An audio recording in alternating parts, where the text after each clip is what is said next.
Hello everyone, welcome back to my channel Rosera ITI class. इससे पहले के वीडियो में हम लोग difference between current voltage, transmission, phase, neutral और थोड़ा बहुत अर्थिंग के बारे में जानकारी ले चुके हैं। आज हम लोग थोड़ा डिटेल से अर्थिंग के बारे में जानकारी लेंगे। जैसा कि प्रीवियस वीडियो में हम लोग देख चुके हैं कि फेज वायर क्या होता है, जनरेटिंग पॉइंट से सिंगल फेज ट्रांसमिट होती है, थ्री फेज ट्रांसमिट होती है, न्यूट्रल ट्रांसमिट होती है बट उसको जनरेटिंग पॉइंट पे ही ग्राउंड कर दिया जाता है और फिर जहाँ स्टार कनेक्शन होती है वहाँ से हम लोग फिर से न्यूट्रल पॉइंट ले लेते हैं। तो न्यूट्रल पॉइंट क्या होता है, सर्किट को कंप्लीट करने के लिए न्यूट्रल पॉइंट ज़रूरी होता है। जैसे कोई बल्ब जलाना है तो एक फेज देंगे तो एक न्यूट्रल देना होता है। तो उसमें करंट का डायरेक्शन जो होता है क्या, जब प्लस 230 हो तो फेज टू न्यूट्रल, और जब माइनस 230 वोल्ट हो तो न्यूट्रल टू फेज होता है। ठीक है ना। जैसे कि एक एग्जांपल से भी हम बताएं कि कोई चोर अगर चोरी करने आए घर में तो वो तभी चोरी कर पाएगा जब उसको निकलने का रास्ता मिलेगा।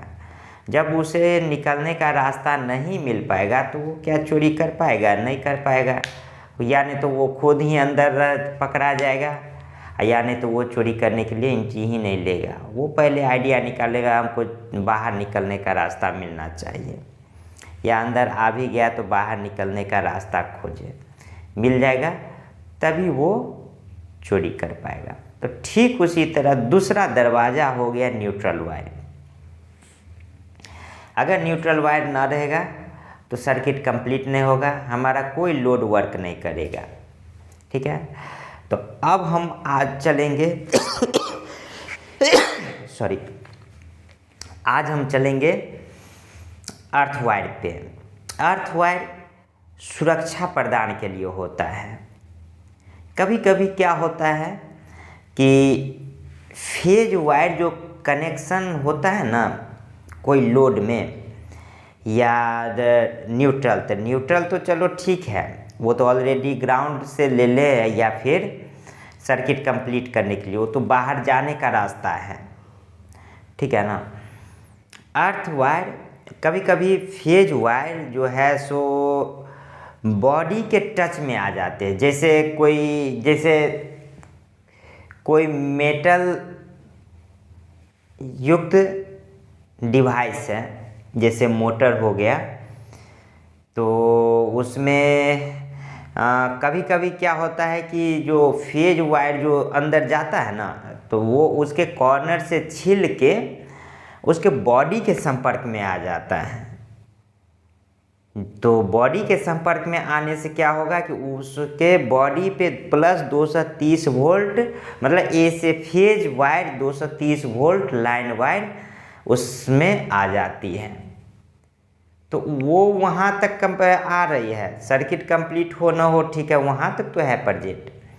और हम उस बॉडी के संपर्क में अगर हम आ जाएंगे तो क्या होगा, धारा का प्रवाह हमारे शरीर से होके प्रवाह होना चालू हो जाएगा। इसका बेस्ट एग्जाम्पल हम बताते हैं, जो स्टैंड फैन होता है मेटेलिक मटेरियल का, जैसे टेंट हाउस वगैरह में ज़्यादातर जो आते हैं, उसमें कई प्रकार, चाहे टेबल फैन, उसमें कभी कभी ऐसा भी देखने को मिला है कि उसके बॉडी के संपर्क में आने से झटका फील होता है।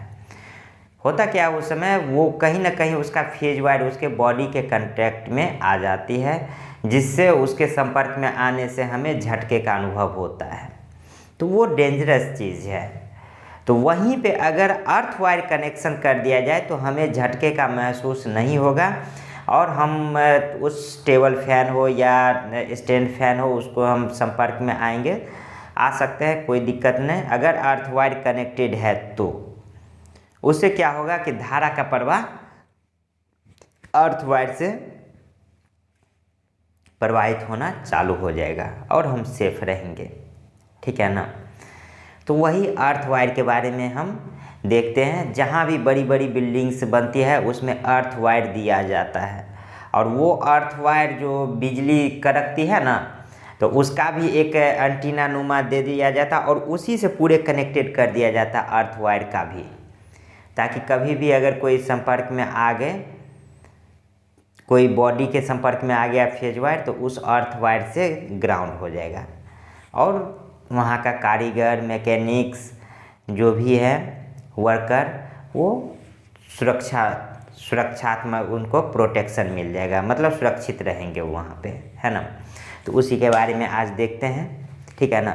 तो न्यूट्रल वायर जो है सो कहाँ से मिलती है, हमें डिस्ट्रीब्यूशन ट्रांसफार्मर से ही मिलती है। तो वही पॉइंट हम लिख दिए, neutral wire connection distribution transformer से ही मिलती है, ठीक है। फेज वायर भी डिस्ट्रीब्यूशन ट्रांसफार्मर से ही मिलती है, जनरेटर से मिलती है। अब जो अर्थ वायर है, अर्थ वायर को हमें खुद बनाना पड़ता है, ठीक है ना।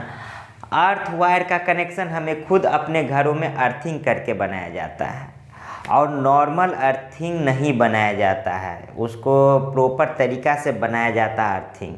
इसीलिए कि अगर गलती से अर्थिंग सही वर्क ना करे और हम बिल्कुल ट्रस्ट करें कि अर्थिंग मेरा सही है, हम बॉडी डिवाइस से टच कर सकते, संपर्क में आ भी जाएंगे तो कोई दिक्कत नहीं। जहाँ 3 फेज मोटर है वहाँ पे अगर कहीं फॉल्ट हो गया तो जान जा सकती है। तो इसीलिए प्रॉपर तरीके से इसका अर्थिंग करना बहुत ज़रूरी होती है घर में, है ना। तो अर्थिंग का अरेंजमेंट गड्ढा करके उसमें कोयला भरकर कॉपर का प्लेट रखकर प्रॉपर अर्थिंग करनी होती है। जो अर्थिंग चैप्टर में इसका अरेंजमेंट अर्थिंग कैसे किया जाता है, इस चैप्टर में अच्छे तरह से हम लोग पढ़ेंगे, ठीक है ना। अर्थ वायर से भी करेंट जा सकती है और करेंट आ सकती है।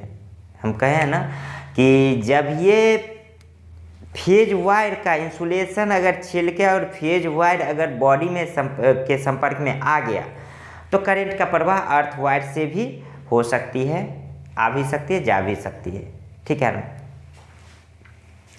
अर्थ वायर का उपयोग सेफ्टी प्रोटेक्शन के लिए किया जाता है। ये हमें सुरक्षा प्रदान करती है, तो सुरक्षा के लिए इसका उपयोग किया जाता है, ठीक है। अब इसमें वही पॉइंट जो हम समझाए वही पॉइंट हम लिख देते हैं, जो आप लोग वीडियो पॉज करके इसको भी और आगे का भी लिख लीजिए। चूँकि कॉपी में रहता है तो रिवाइज करते वक्त अच्छा लगता है, बार बार तो वीडियो सुनिएगा नहीं, तो अच्छा रहेगा कि कॉपी में नोट डाउन कर लीजिए, ठीक है ना। तो इसके बाद का भी पॉइंट हम लिखा देते हैं।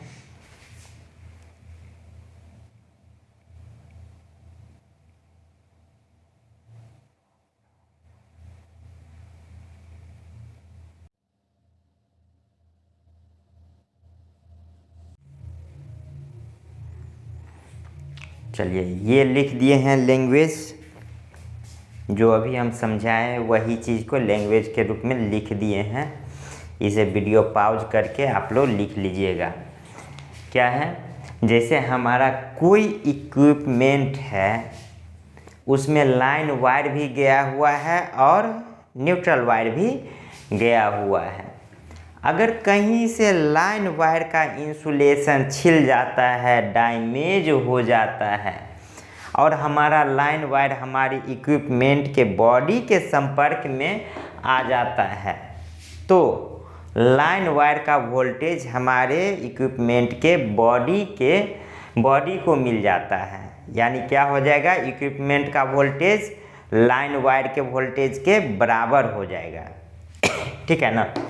यानी कितना हो जाएगा, 230 वोल्ट हो जाएगा। अब इस कंडीशन में अगर कोई संपर्क में आ जाए तो उसके धारा, उसके शरीर से 230 वोल्ट प्रवाह होना चालू हो जाएगा, धारा, ठीक है ना।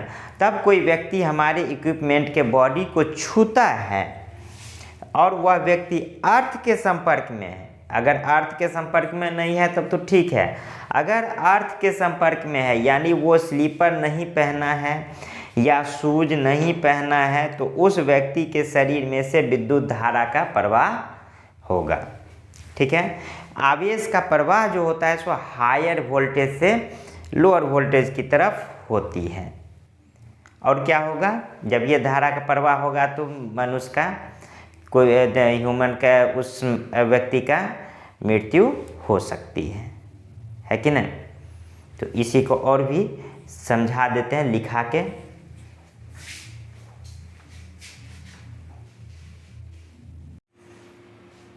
यानी अर्थ वायर का जो प्रयोग हम लोग करते हैं, इसी बॉडी करंट से बचने के लिए हम लोग अर्थ वायर का प्रयोग करते हैं।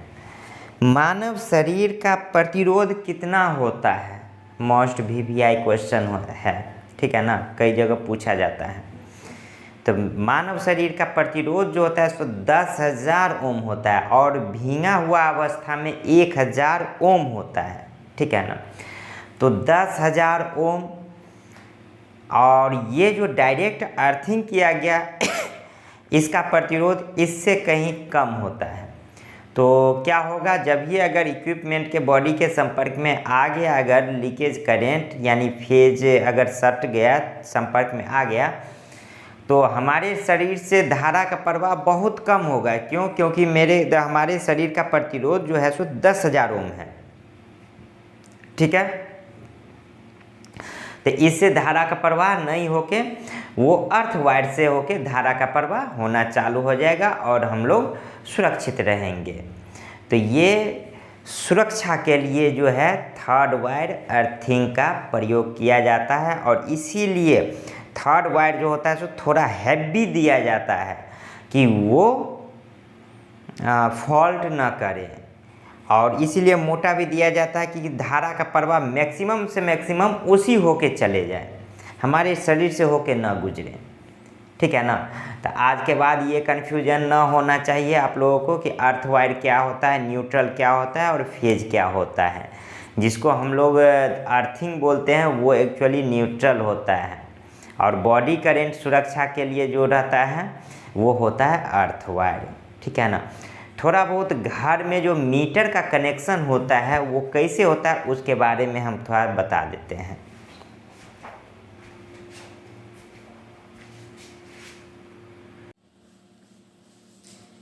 घर में जो हम लोग मीटर का कनेक्शन करते हैं कुछ इस तरह से करते हैं कि मीटर में एक फेज देते हैं, एक न्यूट्रल देते हैं, ठीक है।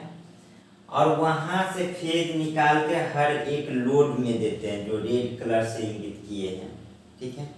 न्यूट्रल जो ब्लैक कलर से इंगित किया है हर लोड में कनेक्शन जाता है, बल्ब से लेके लोड में जाता है, ठीक है।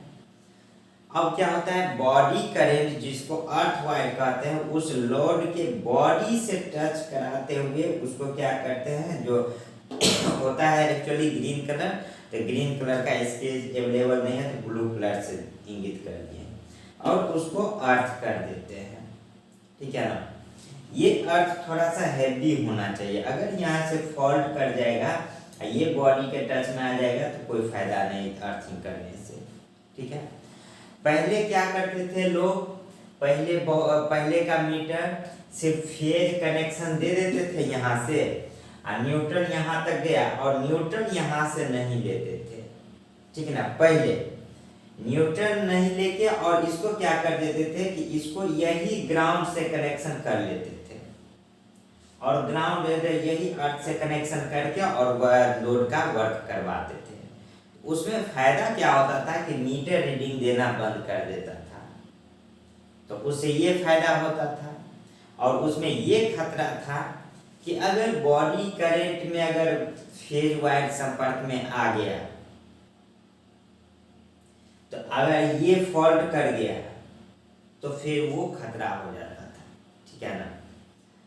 अब ऐसा नहीं करना है, अब जितना भी डिजिटल मीटर आ रहा है, स्मार्ट मीटर, अब तो स्मार्ट मीटर आएगा, ठीक है ना। और आ गया उसमें अगर बाईपास अगर कर रहे हैं न्यूट्रल से उससे कोई फायदा नहीं है, वो मीटर रीडिंग देगा ही देगा और इंगित भी कर देगा, इंडिकेटर से इंगित भी कर देगा कि आप बाईपास कर रहे हैं। तो उससे क्या होगा कि आपका चोरी पकड़ा जाएगा और आपके ऊपर कार्रवाई किया जा सकता है। तो इसीलिए अब के मीटर से इस तरह का छेड़खानी नहीं करना चाहिए, तो पकड़ाने की एकदम 110% चांसेस बनी रहती है। ठीक है, एक और तरीका हम बता रहे हैं फेज और न्यूट्रल समझने का। ठीक है ना, जो अभी तक समझ गए हैं तो यहीं पे इसको स्किप कर दीजिएगा। ठीक है ना, और जो नहीं समझे उसके लिए एक और तरीका हम बता रहे हैं फेज और न्यूट्रल समझाने के लिए, समझने के लिए। ठीक है,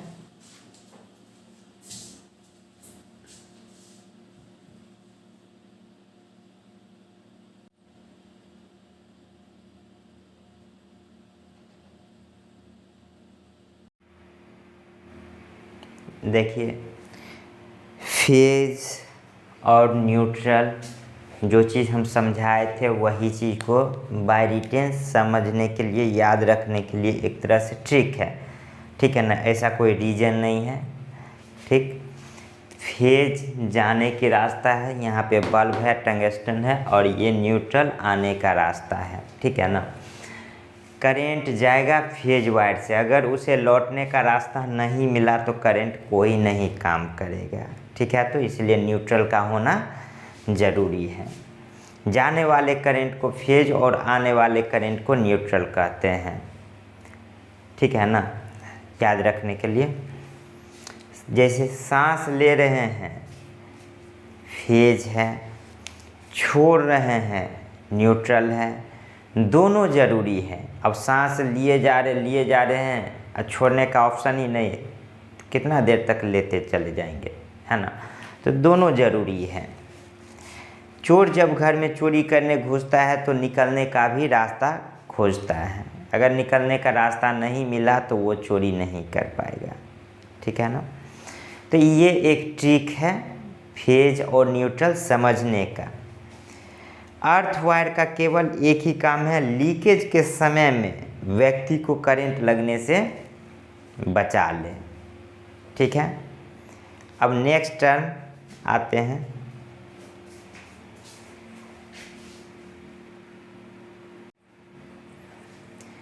चलिए नेक्स्ट क्वेश्चन आ जाता है, विद्युत प्रवाह क्या है जो हम बताए हुए हैं। प्रवाह वही करंट। ठीक है ना, तो उसको और भी तरीक़ा से समझा रहे हैं। एक सर्किट कम्प्लीटली है जिसमें एक सेल है और एक बल्ब सेट है। ठीक है ना, तो बैटरी को इधर पॉजिटिव टर्मिनल है, इधर निगेटिव टर्मिनल है, ये इलेक्ट्रिक सेल है, ये कनेक्टिंग वायर है और ये फिलामेंट है, यानी बल्ब का फिलामेंट है। विद्युत प्रवाह क्या है? एक विद्युत प्रवाह, एक सर्किट में विद्युत इलेक्ट्रॉन्स, वही इलेक्ट्रॉन्स के प्रवाह की दर होता है। इलेक्ट्रॉनों के प्रवाह को तो विद्युत धारा कहते हैं, है ना। अब इसमें विशेष रूप से ये ध्यान देना है कि इसमें जो विद्युत धारा का प्रवाह होता है हमेशा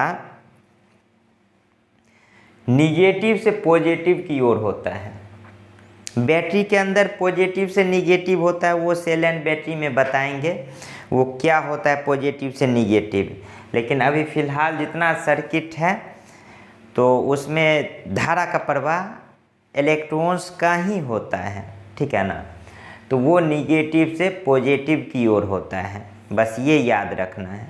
ठीक है ना, नेक्स्ट और क्वेश्चन आते हैं।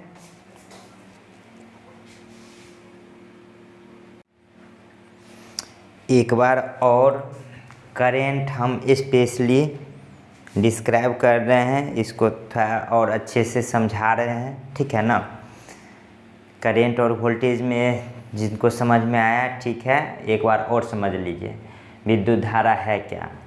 किसी भी चीज़ को अचानक फ्लो हो जाना धारा कहलाता है। ठीक है ना, यानी पानी में गति, पानी की धारा, खटाखट अंग्रेजी बोलने लगना, अंग्रेजी की धारा, विद्युत धारा। इलेक्ट्रॉन्स का धराधर बहने लग जाना विद्युत धारा के नाम से जाना जाता है, यानी flow of electrons is known as current. Electric current होगा यहाँ पे, इलेक्ट्रिक करंट। ठीक है, एक इलेक्ट्रॉन जाने से धारा नहीं कहलाएगा, धारा के लिए बहुत सारे इलेक्ट्रॉन्स होना चाहिए। धारा को एम्पियर में मापते हैं, एक एम्पियर में अब इलेक्ट्रॉन्स की संख्या देखते हैं।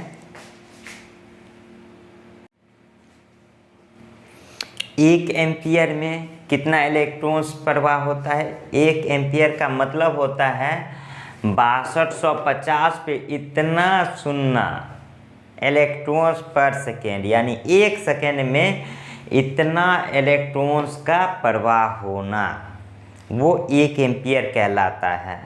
ठीक है ना, बहुत भारी संख्या हो गया एक एम्पियर, यानी 6.25 × 10⁻18 इलेक्ट्रॉन्स पर सेकेंड। ठीक है, ये याद रखने वाला पॉइंट है, इसे भी पहले हम लिखा दिए हैं और बार बार लिखाते रहेंगे, इसको याद रखना जरूरी है। यानी एक एम्पियर का करंट किसी को लग रहा है तो शरीर से कितना इलेक्ट्रॉन्स का प्रवाह होगा? 625 × 10⁻16 इलेक्ट्रॉन्स एक सेकेंड में शरीर से प्रवाह होने लगती है। एम्पियर बढ़ाने से इलेक्ट्रॉन्स की संख्या बढ़ेगी और वो करंट क्या हो जाएगा? बहुत ज़्यादा पावरफुल होगी, है ना।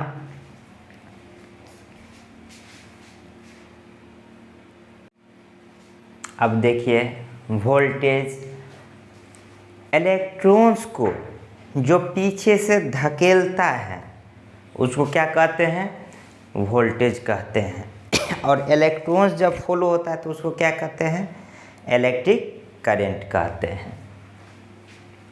अगर 12 वोल्ट होगा तो इलेक्ट्रॉन्स धीरे धीरे जाएगा, अगर 220 वोल्ट होगा तो इलेक्ट्रॉन्स तेज़ी से जाएगा, यानी वोल्टेज जितना ज़्यादा होगा इलेक्ट्रॉन्स की गति ज़्यादा होगी।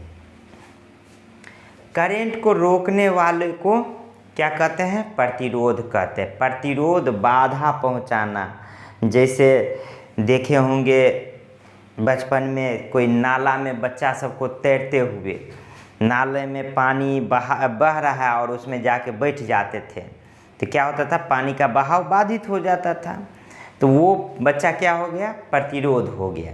यानी करंट को प्रवाह होने से रोकना, उसको क्या कहते हैं? प्रतिरोध कहते हैं। ठीक है ना, तो करंट को रोकने वाले को प्रतिरोध कहते हैं। ये सब चीज़ को और डिटेल से बताएंगे, अभी थोड़ा सा बहुत समझा रहे हैं। ठीक है ना, ये सब चीज़ को अगले वीडियो से अच्छे से हम बताएंगे। इलेक्ट्रॉन्स को धकेलेगा। अब थोड़ा सा जो रेड से है ये समझने का चीज़ हम बता रहे हैं, ठीक ना, समझने का तरीका बता रहे हैं। इलेक्ट्रॉन्स को कौन धकेलेगा? वोल्टेज। रोकेगा कौन? रेजिस्टेंस। बीच में कौन पिसाएगा? इलेक्ट्रॉन्स। तो क्या होता है, जब भी दो लोगों के बीच में झगड़ा होता है तो फायदा तीसरा को ही होता है।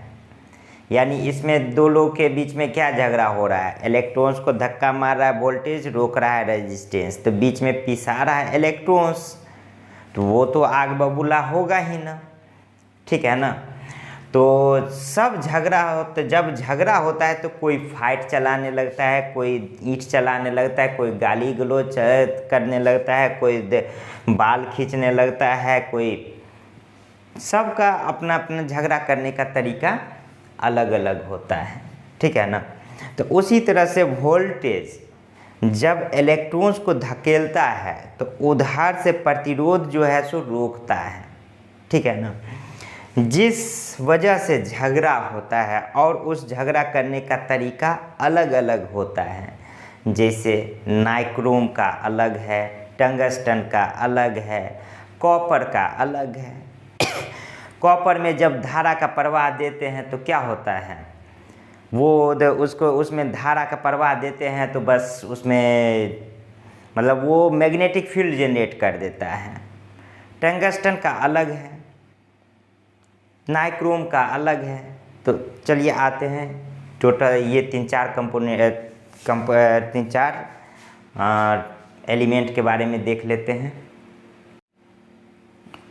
चलिए, टंगस्टन, जब टंगस्टन से धारा प्रवाहित करते हैं तब क्या होता है? टंगस्टन एक ट्रिक है, ठीक ना, ये कोई रीजन नहीं है, ट्रिक है याद रखने का। गुस्सा से एकदम लाल चमकने लगता है, यानी जब ये टंगस्टन में देंगे वो लाल चमकने लगेगा, तो उसका यूज कहाँ कर दिया गया, बल्ब के फिलामेंट में। तो उसका ट्रिक है, तब एडिसन कहता है बहुत अच्छा। तुमको इसका मतलब जैसे ही करेंट देंगे तुमको गुस्सा आएगा, तुम लाल हो जाएगा, तुमको एक काम करते हैं, तुमको बिजली के बल्ब में ही दे देते हैं। तो इसलिए क्या होता है, बिजली के बल्ब में टंगस्टन यूज किया जाता है, ठीक है ना। ये कोई रीजन नहीं है, ट्रिक है याद रखने के लिए, ठीक। यानी कहीं ना कहीं प्रतिरोध है तभी वो बल्ब चमकता है, अगर प्रतिरोध ना हो तो फिर बल्ब चमकेगा नहीं। यानी प्रतिरोध का भी होना ज़रूरी है। मेरा कहने का मतलब ये, समझाने का मतलब ये है कि प्रतिरोध भी होना ज़रूरी है, वोल्टेज भी होना ज़रूरी है, करंट भी होना ज़रूरी है और प्रतिरोध भी होना ज़रूरी है। अगर टंगस्टन में प्रतिरोध नहीं होगा तो फिर टंगस्टन चमकेगा नहीं, ठीक है। नेक्स्ट देखते हैं नाइक्रोम। नाइक्रोम गुस्सा से क्या होता है, हीट होने लगता है, एकदम आग बबूला होने लगता है। तो इसको कहाँ पे यूज कर दिया गया, हीटर में, ठीक है ना। तो हीटर में किस चीज़ का प्रयोग करते हैं, नाइक्रोम। नाइक्रोम में जब ये विद्युत धारा देते हैं तो क्या होता है, वो हीट होने लगता है। कॉपर क्या होता है, गुस्सा से लगता है नाचने गोल गोल, तो उसको कहाँ पे यूज कर दिया गया, पंखा और मोटर में। यानी कॉपर में जब विद्युत धारा देंगे ना तो उसमें चुंबकीय फील्ड तैयार हो जाता है, चुंबक तैयार होता है। तो चुंबक मोटर में वाइंडिंग करके दिया जाता है इस तरह से कि वो रोटेट करने लगे, ठीक है ना। तो copper magnetic field, nichrome heat होने लगता है और फिलामेंट चमकने लगता है। तो बल्ब के फिलामेंट में किस चीज़ का प्रयोग किया जाता है, टंगस्टन का। हीटर में किस चीज़ का प्रयोग किया जाता है, तो नाइक्रोम का। और मोटर वगैरह में किस चीज़ का प्रयोग किया जाता है, क्वाइल्स में कॉपर का, ठीक है ना। नाइक्रोम का क्वाइल्स नहीं होता है, टंगस्टन का क्वाइल्स नहीं होता है। क्वाइल किसका होगा, कॉपर या फिर एल्युमिनियम का होगा, ठीक है ना। यानी प्रतिरोध का भी होना एकदम ज़रूरी है, ठीक है ना। आइए नेक्स्ट क्वेश्चन और डिस्कस कर लेते हैं। चलिए लास्टली एक कुछ क्वेश्चन बनता है, वोल्टेज ज़रूरी है या इलेक्ट्रॉन्स ज़रूरी है, दोनों में से क्या ज़रूरी है। तो क्या होगा जवाब, दोनों ज़रूरी है। अगर वोल्टेज न हो तो इलेक्ट्रॉन्स कैसे स्थानांतरित होगा, अगर इलेक्ट्रॉन्स ना हो तो फिर वोल्टेज किसको धकेलेगा, ठीक है ना। तो दोनों ज़रूरी है, इलेक्ट्रॉन्स नहीं रहेगा तो वोल्टेज किसको धकेलेगा, इलेक्ट्रॉन्स ज़्यादा रहेगा, 10 एम्पियर का रहे और वोल्टेज ही ना रहे तो आगे जाएगा कैसे, ठीक है। मोबाइल की बैटरी mAh में होती है और बड़ी बैटरी Ah में होती है। यानी mAh का मतलब होता है माइक्रो एम्पियर आवर और Ah का मतलब होता है एम्पियर आवर, ठीक है ना। और फिर हम कल मिलेंगे नेक्स्ट वीडियो में, difference between AC and DC, what is AC current, what is DC current, जो एकदम VVI टॉपिक्स है, इसको अच्छे से स्टडी करना है, ठीक है ना। और आज हम यहीं तक विराम करते हैं। धन्यवाद, जय हिंद।